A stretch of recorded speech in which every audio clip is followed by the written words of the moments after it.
comes down to like cities. Growing up in Brooklyn Park, I was a Minneapolis kid. Kind of funny. I'll give you a quick little story. As a Minneapolis kid growing up, grew up over by kind of Patrick Henry till I was about, I think, 7. And then my mom was from a small town out in western Minnesota. She goes, husband, I want to get the kids out to the farm, kind of where they can see, more fields and kind of appreciate that farm life. So Nick, we literally moved from Minneapolis to Brooklyn Park. And as a kid, I rode dirt bikes, worked on farms, worked on potato farms, worked on a tree farm. I mean, so I grew up in a Brooklyn Park that was completely different than nowadays where it's fully mature, right? So, but Brooklyn Park's a great area, lots of complete diversity on price, right? So you have everything from your entry level houses to your executive level homes up on the golf course, even across the 610 area. You have a ton of new builds that were built, very modern, very nice, easy traffic, getting on 610 right downtown. You're downtown in about 15 minutes. I've always loved Brooklyn Park, despite all of its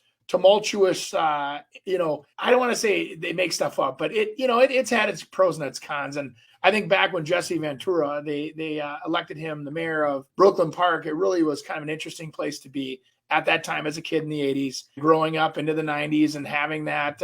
I loved it. I wouldn't have done it any other way. Now, when you go over to an area like Moundsview, which is really nice, you have a lot of smaller homes, big lots, which is kind of the way I remember that area, and they have fantastic schools. A lot of people are very, very into their schools there. So a lot of people will move there, buy a house, either renovate it or build something new. It's kind of like a rejuvenation area, but great on the inner loop of the cities there. So same thing, very close, even closer than Brooklyn Park for a commute to downtown. And when you're in Moundsview, you also have the commute to St. Paul, which is a little easier to do as well, because you're kind of right in between both cities on the inner loop. So great, close to shopping and everything. So I like both cities. I don't know. I mean, I picked Brooklyn Park only because I grew up there and I know everything about Brooklyn Park. And if anybody ever has any questions, the old Spud Fest and all that fun stuff over the years. And so Brooklyn Park's been good to me.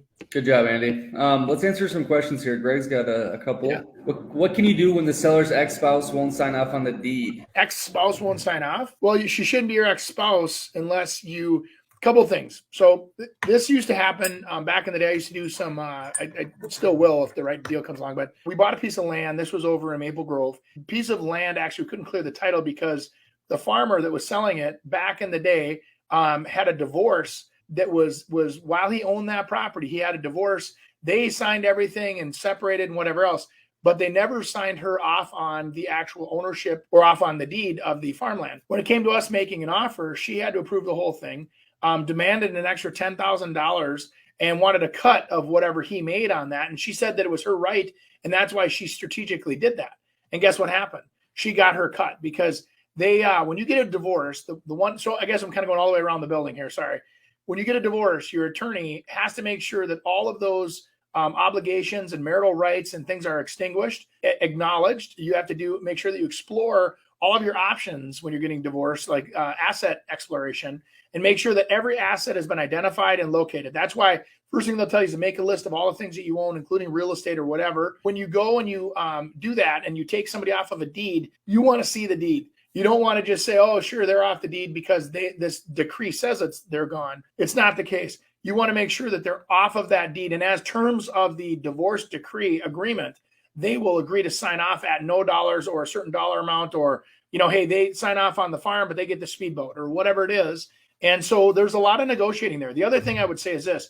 Before, I've had several customers do this where all of a sudden they fall in love and they own a property. They have a significant other that moves into the property.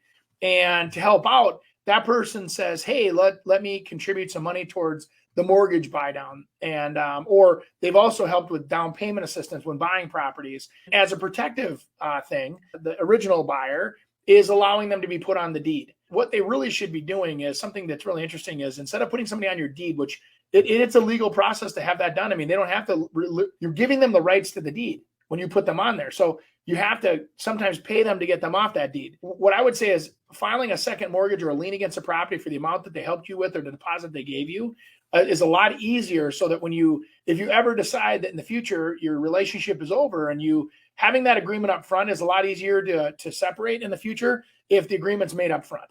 So it's like don't just throw them on the deed out of puppy dog love and, they should have you should always consult an attorney or an accountant or both and then make sure that your assets are protected and that whatever they give